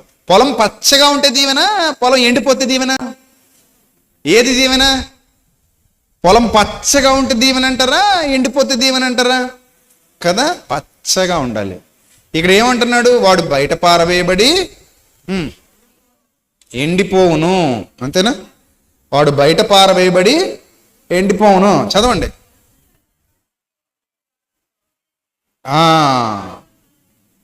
మనుష్యులు వాటిని పోగు చేసి ఎక్కడ పారేస్తారట? అమ్మ, ఇక్కడ 2 విషయాలు ఉన్నాయి. నేను ముగించే ముందు చెప్తాను, జాగ్రత్తగా వినండి. 2 విషయాలు. ఒకటి ఆత్మీయ ఆశీర్వాదం అయితే, 2 భౌతిక ఆశీర్వాదం. 2 ఆశీర్వాదాలు మన జీవితంలో మనకు కావాల్సినవి. అందులో ముఖ్యమైనది ఆత్మీయ ఆశీర్వాదం, 2వది భౌతిక ఆశీర్వాదం. 2 కావాలి. మొదట నా రాజ్యాన్ని, నా నీతిని వెతకండి, అవన్నీ మీకు అనుగ్రహింపబడును అన్నాడు కదా. సో ఈ మొదటిది ఆత్మీయ ఆశీర్వాదం ఎండిపోతే ఆత్మీయంగా ఎండిపోయినట్టు, భౌతిక ఆశీర్వాదం ఎండిపోతే శారీరకంగా ఎండిపోయినట్టు. రెండింట్లో ఎక్కడ ఎండిపోయినా, ఇక్కడేమో లోకం వెలివేస్తుంది, అక్కడేమో దేవుడు వెలివేస్తాడు. సో నువ్వు ఎక్కడ ఎండిపోకూడదు, అక్కడ ఎండిపోకూడదు. ఎప్పుడు ఎండిపోకూడదు. బావి ఎండిపోతే బావికి విలువ లేదు, నది ఎండిపోతే నదికి విలువ లేదు, పొలం ఎండిపోతే పొలానికి విలువ లేదు. నువ్వు ఆత్మీయంగా శారీరకంగా ఎండిపోతే నీకు నీ కుటుంబానికి ఏమి లేదు, విలువ లేదు. గనుక మీరు ఫలించే బిడ్డలుగా, ఆశీర్వాదాన్ని పొంది ఆశీర్వాదాన్ని పంచే బిడ్డలుగా ఉండాలి తప్ప ఎండిపోయే కుటుంబాలుగా మీరు ఉండకుందురుగాక. మీలో ఎవ్వరూ ఎండిపోయే స్థితిలో ఉండకూడదు. మీరు పచ్చగా ఉండాలి, కళకళలాడుతూ ఉండాలి. ఏమండి, పచ్చటి పొలాలు చూస్తే మనసుకి ఆనందంగా ఉంటుందా, ఎండిపోయిన పొలాలు చూస్తే ఆనందంగా ఉంటుందా? ఏ పొలం చూస్తే ఆనందంగా ఉంటుంది? పచ్చటి పొలాలు చూస్తుంటే, పచ్చని తోటలు చూస్తుంటే మనసుకు సంతోషంగా ఆనందంగా ఉంటుంది. అలాగే నీ జీవితం కూడా యేసుప్రభు చెబుతున్నారు, సాక్షాత్తు ఆయన బోధ ఇది. నువ్వు పచ్చగా ఉంటే ఆయనకు ఆనందం, నువ్వు ఫలిస్తుంటే ఆయనకు ఆనందం. అందుకే అన్నాడు, ఎవడైనా ఒకవేళ ఎండిపోతే మనుషులు అటు వాటిని పోగు చేసి అగ్నిలో పారేస్తారు, అవేమైపోతాయి? కాలిపోతాయి. నో యూస్, దానివల్ల ఇంకా కాలిపోతాయి. అర్థమైందా? నెక్స్ట్, మీరు బహుగా ఫలించుట వలన నా యందు మీరును మీ యందు నా మాటలను నిలిచి, అలాగే ఉండనివ్వండి. ఏమండి, చెమ్మ తగిలితేనే భూమి ఏమవుతుంది? నీటి చెమ్మ తగిలినంత మాత్రము చేత అది ఏమవును? చిగుర్చును. నీటి వాసన తగిలితేనే అది ఏమవుతుందట? చిగురుస్తుందట. నిజమే. వర్షాకాలంలో రోడ్డు పక్క మొక్కలు మొలిసి పచ్చగా ఉండడానికి గల కారణం ఏంటంటే వర్షం కురుస్తోంది కాబట్టి. ఎండాకాలంలో రోడ్డు పక్క పచ్చగా ఉంటుందా, ఎండిపోయి ఉంటుందా? ఎండిపోయి ఉంటుంది, చూడడానికి కూడా బాగోదు. కానీ అదే వర్షాకాలంలో రోడ్డు పక్క అంతా వార్లంతా కూడా పచ్చగా చక్కగా అందంగా ఉంటుంది. దానికి కారణం వర్షం పడుతోంది, ఆ వర్షాన్ని భూమి పీల్చుకుంటుంది, మొక్కలు మొలుస్తున్నాయి, పచ్చగా మారింది వాతావరణం అంతా కూడా. ఇన్ ద సేమ్ సెన్స్ నీ హృదయం ఒక నేలని యేసు ప్రభు చెప్పకనే చెప్పాడుగా. ఎప్పుడో చెప్పాడు, నీ హృదయాన్ని దేంతో పోల్చాడు? నేల, మంచి నేల. ఆ నేల మీద దేవుని వాక్యం అనే వర్షం కురుస్తుంటే అది చిగురుస్తూ ఉంటుంది, నిత్యం పచ్చదనం. నీటి కాలువల యోరను నాటబడినదై ఆకు వాడక తన కాలమందు ఫలమిచ్చి చెట్టు వలె ఉండును. ఎప్పుడైతే దేవుని వాక్యం నీ హృదయంలో కురుస్తోందో వానలాగా చిగురిస్తూ ఉంటావు. నీ ఆలోచనలు బాగుంటాయి, నీ ఆలోచనలే నీ భవిష్యత్తు. నీ ఆలోచనలు బాగుంటే నీ భవిష్యత్తు బాగుంటుంది. నువ్వు తప్పుడు నిర్ణయాలు తీసుకోవు, తప్పుడు పనులు చెయ్యవు. నీ ఆలోచనలు బాగున్నాయి. ఎందుకు నీ ఆలోచనలు బాగున్నాయి? దేవుని వాక్యం అనే వర్షం నీ హృదయంలో కురుస్తోంది. నువ్వు బాగుంటావు, నీ జీవితం బాగుంటుంది. అందుకే ఆరాధనకు దూరం కాకూడదు, దేవుని సన్నిధికి, దేవుని వాక్యానికి దూరం కాకూడదు. దేవుని సన్నిధికి సమయం కేటాయించాలి, దేవుని వాక్యానికి సమయం కేటాయించాలి. ఆకు వాడక తన కాలమందు ఫలమిచ్చు చెట్టు వలె ఉండాలి. అప్పుడు నువ్వు పచ్చగా ఉంటావు. లేకపోతే ఎండిపోతే బయట పడేస్తారు. నో యూస్, ఉపయోగం ఉండదు. అందుకే తర్వాత మాట చదువుదాం. నా యందు మీరును మీ యందు నా మాటలు నిలిచి ఉండిన ఎడల, నిలిచి ఉండిన ఎడల అప్పుడు ఇది మీకేది ఇష్టం అడగండి. ఏం అద్భుతమైన వాగ్దానం అండి ఇది. యేసు ప్రభు స్వయాన తన నోటితో తానే చేసిన వాగ్దానం. విశ్వాసులారా, మనందరికీ నా యందు మీరును, ఫస్ట్ చెక్ చేసుకోండి, నా యందు మీరును మీ యందు నా మాటలను ఉన్నాయా లేవా? ఉన్నాయి ప్రభువా. అయితే మీ ఇష్టం, ఏది అడుగుతావు అడుగు. మీకు ఏది ఇష్టం అడుగు. ఏది ఇష్టం అడుగంటే నువ్వేమడుగుతావు? తప్పుగా ఏం అడగవు, వ్యర్థంగా ఏమి అడగవు. ఎందుకు అడగవు? బుద్ధిహీనంగా అసలే అడగవు. ఎందుకు అడగవు? కరెక్ట్ ఆన్సర్ చెప్పండి. ఎందుకు అడగవు బుద్ధిహీనంగా? లోపలైన మాటలు ఉన్నాయి, నా యందు మీరును మీ యందు నా మాటలు ఉన్నాయి. నా మాటలు ఉండగా నువ్వు బుద్ధిహీనంగా ఎందుకు అడుగుతావు? నా మాటలు ఉండగా నువ్వు అతిశయంగా ఎందుకు అడుగుతావు? అజ్ఞానంగా ఎందుకు అడుగుతావు? సాతాను సంబంధంగా ఎందుకు అడుగుతావు? మూర్ఖత్వంతో ఎందుకు అడుగుతావు? జ్ఞానయుక్తంగానే అడుగుతావు, విజ్ఞానంగా అడుగుతావు, అవసరాన్ని బట్టి అడుగుతావు. నీకు ఏది అవసరమో అదే అడుగుతావు. నీకు ఏది అవసరమో అదే అడుగుతావు, అంతే తప్ప మూర్ఖంగా ఏదో అడగవు. ప్రభు నన్ను అమెరికాకి ప్రెసిడెంట్ చేసే ప్రభు అని అడుగుతామేంటి? నేను భారతదేశంలో పుట్టి నేను ఎందుకు అమెరికా ప్రెసిడెంట్ అవ్వాలి? అక్కడికి ప్రెసిడెంట్ అయ్యి నేనేం చేయాలి? నాకేమో ఇంగ్లీష్ వచ్చి సావదాయే, ఆ యాక్సెంట్ అసలు రాదాయే, అమెరికన్ యాక్సెంట్. అక్కడికి వెళ్ళి నేను ప్రెసిడెంట్ అయ్యి నేనేం చేస్తాను కదా? సో ఇక్కడ పిచ్చి కాదు. అయితేనండి అమెరికా వద్దు కానీ భారతదేశానికి ప్రధానమంత్రిని ఏమని అడగనండి అంటే అది అసలు అడగం. మీకు ఏది అడగాలో లోపల నుంచి వస్తుంది. మీరు ప్రార్థన చేస్తారు కదా, అడగండి, తప్పులేదు. ఏదైనా అడగండి, మీకు ఏది ఇష్టమో అడగండి. ఆయన అడగమన్నాడు, నేనేమన్నా కాదన్నానికి. ఆయన అడగమన్నాడు. అడగమన్నది ఎవరు? సాక్షాత్తు ప్రభువు, అంతేనా? నేనా? అడగమన్నది ఎవరమ్మా? ప్రభువే కదా. అడగమని ఉందా బైబిల్లో? ఉంది. కానీ ఎప్పుడు అడగాలి, ఎలా అడగాలి, ఎంత పెద్ద పెద్ద ప్రాసెస్ ఉంది అక్కడ. అందులో నా యందు మీరును మీ యందు నా మాటలును నిలిచి ఉన్న ఎడల అప్పుడు మీకు ఏది ఇష్టమో అడగండి, అది మీకు అనుగ్రహింపబడును ఉంది బైబిల్లో. మీకు ఏది ఇష్టమో అడగండి, అది మీకు అనుగ్రహింపబడును. అర్థమైందా? సో జ్ఞానవంతుడు, వివేకవంతుడు, తెలివి గలవాడు, దేవుని జ్ఞానాన్ని అభ్యసించినవాడు లేదా అభ్యసించిన స్త్రీ లేదా ఆమె వారు అడుగుతారు, ప్రభా నా యందు మీరున్నారు, మీ యందు ఆ మాటలు ఉన్నాయి, నేను ఇది అడుగుతున్నాను. అడగొచ్చా అడగకూడదో తెలీదు ప్రభా అని అన్నాడు. ఎందుకండు? లోపల మాటలు ఉన్నప్పుడు అడగొచ్చో తెలుసు, అడగకూడదో కూడా తెలుసు. కొంతమంది అంటుంటారు చూడండి, ఇలాగ అడగొచ్చో అడగకూడదో తెలియదు కానీనండి అంటే, తెలియనప్పుడు ఎందుకు అడుగుతున్నారండి మరి? అంతే కదండి. మరి ఆ పనికి మళ్ళీ డైలాగ్ ఏంటండి? ఏమండి ఇలాగ అడగొచ్చో అడగకూడదో తెలియదండి అని అడుగుతున్నానండి అంటాడు. ముందు తెలుసుకుని రా అంటాను నేనైతే. అలా ఆ డైలాగ్ అన్నోండి ఏమనాలి? ముందు అడగొచ్చో అడగకూడదు తెలుసుకుని రా, అప్పుడు అడుగుదు కానీ. అంతేనా మరి? అలా కాదు, మనం చాలా క్లారిటీగా ఉండాలి. ఎలా ఉండాలమ్మా? Full clarity. నువ్వు దేవుణ్ణి ఏదైనా అడుగుతున్నావా, ఎలా అడగాలి? ఫుల్ క్లారిటీతో అడగాలి. అడగొచ్చో అడగకూడదో తెలియదు కానీ ప్రభువా, కాను అడుగుతున్నాను ప్రభువా, ఇస్తే ఈ ప్రభువా లేకపోతే లేదు ప్రభువా, ఇదేం ప్రార్థన? దరిద్రం. అది కాదు ప్రార్థన. ప్రభువా నా యందు మీరు, మీ యందు నా మాటలు నిలిచి ఉన్న ఎడల మీకు ఏది ఇష్టమో అడగండి అని మీరు అన్నారు. సో నా యందు మీరున్నారు, మీ యందు నేనున్నాను, నా యందు మీ మాటలు ఉన్నాయి. ఆ మాటలు నన్ను బోధించాయి, నాకు నేర్పించాయి, నన్ను హెచ్చరించాయి, నన్ను బలపరిచాయి, నన్ను స్థిరపరిచాయి, నన్ను సరిదిద్దాయి, నన్ను చెక్కాయి, అందంగా నిలబెట్టాయి. మీ మాటలే ప్రభువా నన్ను ఈరోజు ఈ స్థితిలో ఉంచడానికి కారణం మీ మాటలే. Without your words I'm nothing. మీ మాటలు లేకపోతే నేను ఎందుకు పనికిరాను? మీ మాటలే ఈరోజు నన్ను ఈ స్థితిలో నిలబెట్టాయి తండ్రి. కనుక ఇప్పుడు నాకు ఏది ఇష్టమో అడుగుతున్నాను. నాకు ఏది ఇష్టమో కూడా నేర్పించింది ఎవరో? నాలో ఉన్న మీ మాటలే. నాకు ఏది అవసరమో నేర్పించింది నాలో ఉన్న మీ మాటలే. అందుకే నేను పిచ్చివి అడగను, వ్యర్థమైనవి అడగను, అసహ్యమైనవి అడగను, అజ్ఞానముగా అడగను. నాకు ఏది అవసరమో అది అడుగుతాను. ప్రభువా నాకు ఏది అవసరమో అది నీవు ఇస్తానని వాగ్దానం చేశావు, నీ వాగ్దానాన్ని బట్టి నేను అడుగుతాను, నాకు ఇవ్వు తండ్రి. అది మన ధైర్యం.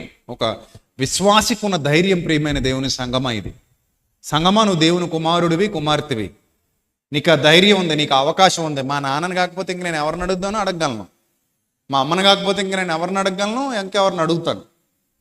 అలాగే నేను నా తండ్రిని కాకపోతే ఇంకెవరిని అడగగలను, ఇంకెవరిని అడుగుతాను? నేను నా తండ్రిని కదా, నేను అడుగుతాను ఏదైనా. నేను ఆయన ఎందున్నాను, ఆయన మాటలు నా ఎందు ఉన్నాయి కాబట్టి ఇప్పుడు నాకు కరెక్ట్ వేలో ఉన్నాను. కరెక్ట్గా వేలో ఉన్నవాడు కరెక్ట్ ప్రార్థన చేస్తాడు, కరెక్ట్గా వేలో లేనోడు కరెక్ట్ ప్రార్థన చేయడు. వాడు ఏం అడుగుతున్నాడు కూడా వాడికి తెలియకుండా అడుగుతాడు. సో కాబట్టి మీరు ఏమి అడుగుదరో మీకు తెలియాలి అంటే మీ ముందు ఆయన యందు నిలిచి ఉండాలి. అప్పుడు మీరు జీవిస్తున్నామన్న పేరు మాత్రం ఉన్న మృతులుగా ఉండరు. నిజంగా దేవుని యందు జీవిస్తున్న గుంపుగా ఉంటారు. దేవునిలో జీవిస్తున్న వ్యక్తులుగా ఉంటారు. దేవుని కొరకు జీవిస్తున్న వ్యక్తులుగా ఉంటారు. దేవుని చిత్తాన్ని నెరవేర్చే వ్యక్తులుగా ఉంటారు. దేవుని మార్గాలలో నడిచే వ్యక్తులుగా ఉంటారు. ఆయన సన్నిధి కాంతిలో కనబడతారు. ఆయన సన్నిధాన వర్తనులుగా నిలవబడతారు. ఆయన చిత్తాన్ని బ్రతుకు కాలం అంతయు జరిగిస్తారు. అప్పుడు ఒక మాట వినబడద్ది పరలోకం నుంచి, నువ్వు మరణించినప్పుడు, బలా నమ్మకమైన మంచి దాసుడా, మంచి దాసురాలా రా, నిన్ను హత్తుకొని తీసుకెళ్ళిపోతారు. ఆ రోజు రావాలా వద్దా? మీ జీవితాల్లో రావాలని ఎంతమంది కోరుకుంటున్నారు? అందరూ కోరుకుంటున్నారు కదా. కొంతమంది కోరుకోవట్లేదు ఏంటి, అలా చూస్తున్నారు దయ్యాలాగా. అందరూ కోరుకుంటున్నాం ఆ రోజు రావాలి నా జీవితంలో, ఆ రోజు రావాలి.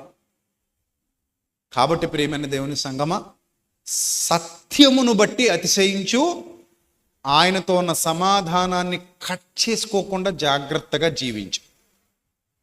నిత్య జీవం నీ సొంతం అవుతుంది. నిన్నెవ్వడు, నీ బహుమానమునెవ్వడు నీ వద్ద నుండి అపహరింపనీయకుము. నీ బహుమానమును ఎవ్వడు నీ వద్ద నుండి అపహరింపనీయకము. దొంగతనం చేసే అవకాశం ఎవరికి వద్దు. బహుమానాన్ని గట్టిగా పట్టుకో. దేవుడు నీ జీవితంలో కార్యం చేస్తాడు. దేవుడు నీ జీవితంలో గొప్ప ఆశ్చర్యక్రియలు జరిగిస్తాడు. దేవుడు నిన్ను ఆయన సన్నిధి కాంతిలో నిలబెట్టి వాడుకుంటాడు, దీవిస్తాడు, బలపరుస్తాడు, స్థిరపరుస్తాడు, ఆత్మీయ అభివృద్ధిని అనుగ్రహిస్తాడు, నిత్య జీవం వరకు నడిపిస్తాడు, నిన్ను విడువడు, ఎడబాయడు.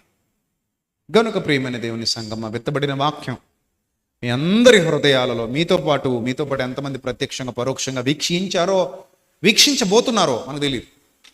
అంటే ఇప్పుడు లైవ్లో చూసిన వాళ్ళు, ఇక్కడ కూర్చొని విన్నవాళ్ళు మీరు మాత్రమే కాకుండా ఇక మీదట మెల్లిమెల్లిగా వస్తుంటారు. ఒకళ్ళ తర్వాత ఒకళ్ళు వచ్చి వీడియో ఓపెన్ చేసి చూస్తుంటారు. అలా ఈ వీడియో యూట్యూబ్లో ఉన్నంత కాలం చూసేవాళ్ళు చూస్తుంటారు, షేర్ చేసేవాళ్ళు షేర్ చేస్తుంటారు కదా. వాళ్ళందరికీ కూడా ఈ వాక్యం ఒక శాసనం. జీవించి ఉన్న ప్రతి ఒక్కరికి దేవుని మాట ఔషధం అంతే. దీనికి మ్యానుఫ్యాక్చరింగ్ డేట్ ఉంటుంది కానీ ఏముండదు, ఎక్స్పైరీ డేట్ ఉండదు. ఈరోజు మ్యానుఫ్యాక్చరింగ్ డేట్, ఈరోజు మాట్లాడాను కాబట్టి, మరి ఎక్స్పైరీ డేట్ ఎప్పుడు? No expiry. ప్రపంచంలో ఎక్స్పైరీ డేట్ లేని ఔషధం ఏదైనా ఉంది అంటే అది ఏది? దేవుని వాక్కు, దేవుని స్వరం, దేవుని మాట. అది నిన్ను బాగు చేస్తుంది. నేను చచ్చిపోతే పోనీ ఇంకో 100 సంవత్సరాల పాటు ఈ భూమి ఎలాగ నిలిచి ఉంటే ఆ తర్వాత కూడా ఈ వాక్యం ఏం చేస్తుంది? బాగు చేస్తుంది. 2000 సంవత్సరాల కింద ప్రకటింపబడింది, ఇప్పుడు మనకు ప్రకటింపబడుతుంది. 2000 ఏళ్ళంటే మాటలా. మరి అప్పుడు బాగు చేసిన వాక్యమే ఇప్పుడు కూడా ఏం చేస్తుంది? బాగు చేస్తుంది. అప్పుడు నిలబెట్టిన వాక్యమే ఇప్పుడు కూడా ఏం చేస్తుంది? నిలబెడుతుంది. అప్పుడు కట్టినదే ఇప్పుడు కూడా కడుతోంది. గనుక సంఘమా, ఎంత గొప్ప సత్యవాక్యాన్ని మనకిచ్చిన దేవునికి కృతజ్ఞతాస్తుతులు చెల్లిస్తూ, మీరు విన్న వాక్యాన్ని ఇతరులతో పంచుకోండి, ఇతరులకు కూడా అందించండి, ఇతరులకు కూడా చేరవేయండి. వినండి, వినిపించండి. అనేకమైన ఆత్మీయ మందిరాలు కట్టే పనిలో పాలిభాగస్తులుగా మారండి. నిత్య జీవిత ప్రయాణంలో ఆయన చిత్తాన్ని నెరవేరుస్తూ వర్ధిల్లండి.